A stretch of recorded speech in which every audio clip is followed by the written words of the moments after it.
오늘 우리에게 주신 하나님의 말씀은 마태복음 12장 43절부터 50절까지의 말씀입니다. 저와 여러분이 한 절씩 교독하고 마지막 절 말씀은 같이 합독합니다. 제가 먼저 읽습니다. 악한 귀신이 어떤 사람에게서 나왔을 때 그는 쉴 곳을 찾느라고 물 없는 곳을 헤맸으나 찾지 못하였다. 그래서 그는 말하기를 내가 나온 집으로 되돌아가겠다 하고 돌아와서 보니 그 집은 비어 있고 말끔히 치워져서 잘 정돈되어 있었다. 그래서 그는 가서 자기보다 더 악한 딴 귀신 7들을 데리고 와서 그 집에 들어가 거기에 자리를 잡고 살았다. 그래서 그 사람의 나중 형편이 처음보다 더 비참하게 되었다. 이 악한 세대도 그렇게 될 것이다. 예수께서 아직도 우리에게 말씀하게 계실 때 예수와 말을 하겠다고 바깥에 서 있었다. 어떤 사람이 예수께 와서 말하였다. 보십시오. 선생님의 어머니와 형제들이 선생님과 말을 하겠다고 바깥에 서 있습니다. 그 말을 전해준 사람에게 예수께서 말씀하셨다. 누가 나의 어머니이며 누가 나의 형제들이냐. 그리고 손을 내밀어 제자들을 가리키고서 말씀하셨다. 보아라, 나의 어머니와 나의 형제들이다. 하늘에 계신 내 아버지의 뜻을 사는 사람이 곧 내 형제요 자매요 어머니이다. 아멘. 오늘 본문의 말씀은 두 가지의 내용으로 구성되어 있습니다. 한 가지는 귀신 들린 사람에게서 있었던 그 귀신이 그 사람에게로부터 나왔다가 다시 돌아가서는 그 상태가 처음 상태보다 훨씬 더 비참하게 되었다라는 이 첫 번째 말씀과, 그렇다면 누가 예수님의 가족인가, 누가 예수님께서 인정하시는 진짜 가족인가라는 이 두 가지의 내용을 우리에게 말씀해 주시고 있습니다. 첫 번째로는 우리에게 잘 알려주시기 위해 비유로 주셨던 말씀인데 귀신 이야기입니다. 우리 예수님께서는 우리가 잘 깨달을 수 있도록, 잘 알아들을 수 있도록 자주 비유를 들어 우리에게 말씀해 주셨는데, 45절 말씀에 보면 이 악한 세대가 그렇게 될 것이다 라고 하면서 마지막에 이 결론으로 주셨던 이 비유의 말씀이 바로 이 첫 번째 말씀입니다. 그래서 당시에 그 사람들에게 강한 어조로 심판의 말씀을 전해 주셨습니다. 여러분, 우리 주님께서, 우리 예수님께서 이 땅에서 3년간의 공생의 기간을 보내셨습니다. 그런데 그 3년 기간의 공생의 기간 동안에는 어떤 사람들은 주님의 말씀을 정말 사모하면서 주님을 따랐던 사람들이 있었던 반면에, 반대로 예수님에 대해서 아주 많은 적대적인 반응을 보였던 사람들도 또 있었습니다. 그 대표적인 사람들이 바로 당시의 종교 지도자들이었던 바리새인들, 그리고 서기관들이 바로 그 대표적인 사람들이었습니다. 오늘 이 말씀 바로 직전에만 보더라도 예수님께서, 이 서기관들과 바리새인들이 예수님께서 귀신 들려서 벙어리 되고 또 귀신 들려서 장님된 사람들의 이 귀신을 내쫓아 온전하게 해주셨던 이 능력들이 하나님께로부터가 아니다, 하나님께로부터가 아니라 바알세불에게서 귀신 들려서 이 사람이 이런 능력을 버렸다라고 하면서 예수님을 공격하는 이 시비가 벌어졌고, 오늘 이 귀신의 비유는 이 시비 끝에 주시는, 결론으로 주시는 이런 말씀입니다. 즉 당시 종교 지도자라고 말하는 서기관, 또 바리새인으로 대표되는 이 유대인들의 영적 상태가, 자기네들은 이미 하나님의 자녀이기에, 하나님이 아브라함의 자손인 하나님의 자녀이기에 깨끗하게 청소되었다, 하나님 앞에서 그들 스스로가 깨끗하다, 이렇게 스스로가 자처하지만, 그러나 오히려 그들의 상태는 이 7 귀신이 들어가 훨씬 더 피폐해진 이런 상황과도 같다는 사실을 우리 주님께서는 지금 말씀하시고 있다는 것입니다. 43절을 보면 어떤 사람이 귀신이 들렸다가 그 귀신이 나감으로 이제 온전해졌는데, 깨끗해졌는데, 그런데 문제는 그 빈집이 훨씬 더 위험하다는 겁니다. 그 나갔던 귀신이 나가서 열심히 돌아다니다가 그런데 이제 돌아가려고 보니까 갈 데가 없다는 거예요. 그래서 다시 자기가 있었던 집으로 돌아와 봤는데 그 집이 말끔하게 깨끗하게 청소가 되어 있다라는 것입니다. 그래서 오히려 이 귀신이 와, 진짜 잘 됐구나. 내가 이번에는 절대로 다시 쫓겨나지 않기 위해서 나보다 강하고 더 악한 귀신 7을 데리고 들어와서 여기에 진을 치고 들어와 살아야 되겠다라고 하면서 이 사람의 나중 형편이 처음 때보다 훨씬 더 비참하게 되었다. 이렇게 말씀하십니다. 그리고 이어 결론적으로 하신 이 악한 세대도 그렇게 될 것이다 라는 이 말씀으로 당시의 사람들에게 또 이 말씀을 살펴보고 있는 우리 모두에게도 경고의 말씀을 주시고 있는 것입니다. 여러분, 당시 유대인들은 오래전 그 포로에서 귀환한 이후에 에스라와 느헤미야를 중심으로 그들 안에 있었던 이런 우상 숭배적인 요소들을 배격하면서 나름대로의 하나님 앞에서의 성공적인 이 개혁을 하였습니다. 그런데 점점 더 세월이 흐르면서 이 종교개혁의 열기는 식어지고 바리새인을 중심으로 정말 외형적이고 형식적인 요소만을 강조하는 형편없는 무늬만 그리스도인, 무늬만 하나님의 자녀들이 되어버리고 말았습니다. 그래서 늘 거리에서 사람의 눈을 의식해서 기도하고 또 사람들의 눈을 의식해서 금식하는 등등 이런 외식적인 행위들로 자신들의 신앙을 다했다고, 하나님 앞에서 자신들의 해야 할 것을 다했다고 생각했던 사람들이 바로 이 바리새인들이었습니다. 서기관들이었습니다. 위선입니다. 이는 마치 집이 청소되고 수리되었으니 다 했다라는 이런 식이었습니다. 여러분, 여기에서 집은 우리의 영혼이나 우리의 마음 또 우리의 살아가는 이 삶을 의미하는데, 우리 또한 우리 모두가 주님의 은혜로 예수님을 만나 거듭나게 되었다 하더라도, 즉 우리의 원죄가 깨끗하게 청소되었다 하더라도 우리의 이 깨끗해진 심령에 예수님으로 온전히 채워지지 않는다면, 즉 종교 행위만을 그저 이렇게 열심히 교회 다니고 열심히 예배드리는 이 종교 행위만을 한다면 우리의 심령 역시 악한 귀신에게 점령당하는 것은 여러분 결국 시간 문제라는 것입니다. 그리고 주님께서는 아무리 말씀을 전해도, 당시 사람들에게 아무리 말씀을 전해도 회개하지 않고 주님께로 돌이키지 않고 자기 생각, 자기의 생각만을 고수하는 이런 사람들을 가리켜 악한 세대다 이렇게 말씀하셨습니다. 여러분, 산상수훈의 마지막 내용인 마태복음 7장 22절, 23절의 말씀은 우리에게 이렇게 증거하고 있습니다. 그날에 많은 사람이 나한테 말하기를, 주님, 우리가 예수님의 이름으로 이런 일도 행하고 이런 일도 행하고 이런 많은 일도 행했습니다 라고 하지만, 그러나 우리 주님은 그들에게 나는 너희를 도무지 알지 못한다, 이 불법을 행하는 자들아 나에게서 물러가라, 이렇게 단호하게 말씀하셨다는 것입니다. 여러분, 우리 기독교는 결코 능력적이지도 않고 방법적이지도 않습니다. 여러분, 우리가 하나님을 신앙하는 이 신앙은 언제나 성품적인 것으로 나타날 수밖에 없습니다.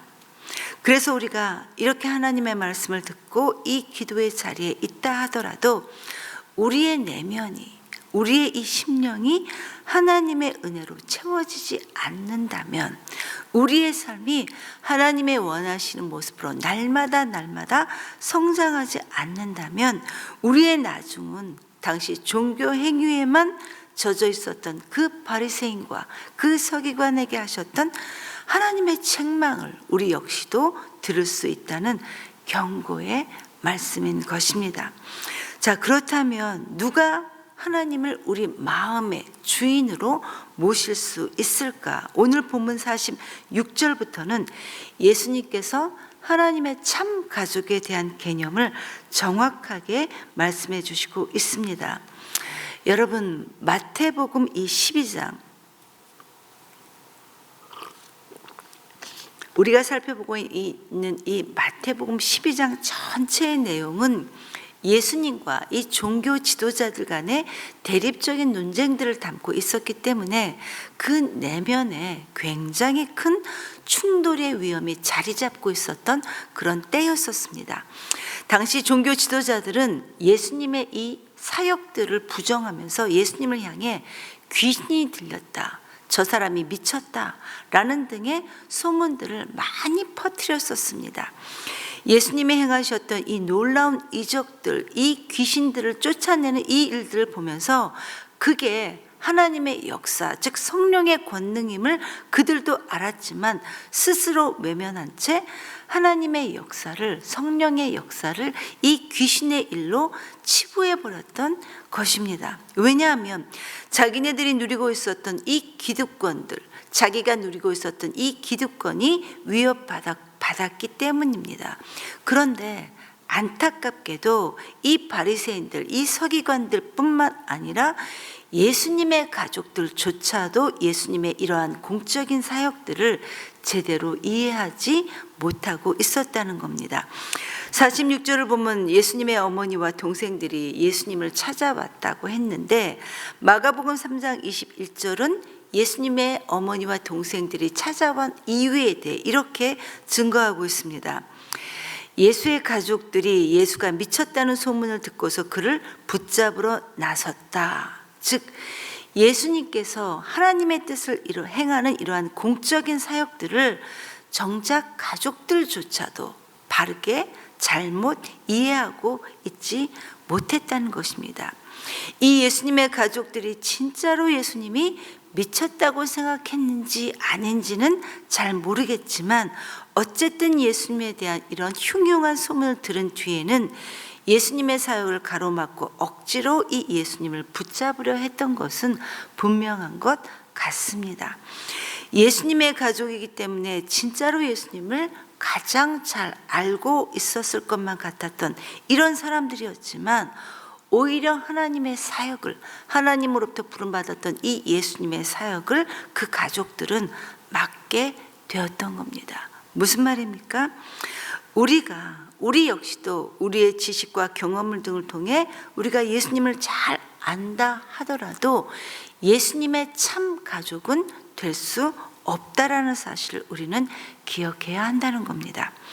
그리고 예수님은 당신의 가족들이 자신을 만나러 왔다는 이 말에 누가 내 어머니냐, 누가 내 가족이냐라고 하시면서 진정한 참 가족에 대한 근원적인 질문을 던지셨습니다. 혈통이나 인종 또 지위에 상관없이 예수님을 믿는 사람들이라면 모두가 다 그리스도 예수 안에서 하나이며, 하나님의 참 가족은 하나님의 뜻대로 행하는 자가 내 가족이다, 이렇게 말씀하십니다. 그렇기 때문에 우리 모두는 하나님의 뜻을 잘 알아야 하고, 알게 된 그 뜻을 우리의 삶의 모습에서, 우리의 삶에서 살아내야 한다는 것입니다. 성도 여러분, 오늘 본문의 맥락에서 나타난 이 하나님의 뜻은 회개, 돌이킴, 회개입니다. 당시 종교 지도자들이었던 이 바리새인과 서기관들은 하나님의 역사인 것을 알면서도 그 성령님의 역사를 스스로, 그 진리를 외면했다는 겁니다. 그런데 우리도 똑같이 그들처럼 하나님에 대해, 또 예수님과 성령님에 대해 잘 알고 있다는 것입니다. 그런데 우리의 삶에서도 정작 이 하나님의 모습들, 이 하나님의 뜻이 보여지지 않는다면 우리 역시도 당시 서기관들이나 바리새인들과 같은 모습을 갖고 있을 수 있다는 것을 우리는 간과하지 말아야 할 것입니다. 그리스도인으로서 하나님의 뜻대로 살아간다는 것은 여러분, 종교 행위에 불과한 이 도덕적인, 이 율법주의적인 모습으로 살아가는 것이 아니라 성실했던 큰아들도, 또 그리고 아버지의 유산을 먼저 가로채 집을 뛰쳐나갔던 이 둘째 아들도 모두 품을 수 있는 것이 바로 하나님의 뜻입니다. 최근에 어떤 자매님으로부터 자신의 하나님으로부터 은혜 받았던 이야기를 들은 적이 있었습니다. 이 자매님은 굉장히 오랫동안 신앙생활을 하셨던 분이셨고 오래전에도 하나님 앞에서 참 열심이고 신실하셨던 분이셨고 여전히 지금도 하나님 앞에서 그러한 분이십니다. 그런데 이분이 최근에 말씀을 깊이 묵상하는 중에 하나님께서 자신에게 놀라운 은혜를 베풀어 주셨다 이렇게 전해 주셨습니다. 그동안 하나님 앞에서 나름대로 최선을 다하셨고 또 신실한 모습으로 그렇게 살아갔지만 그러나 하나님께서는 여전히 자기 안에 있었던 교만한 마음들에 대해 자신을 돌아보게 하셨다 이렇게 말씀을 전하셨습니다. 그리고 그 후에 자기가 잘 품어지지 않았던 자신의 원가족들에 대해 그리고 여전히 지금도 여전히 소망이 보이지 않는 이 주위 상황들에 대해 자신의 관점이 완전히 바뀌어졌다는 이런 놀라운 하나님의 은혜를 간증해 주셨습니다.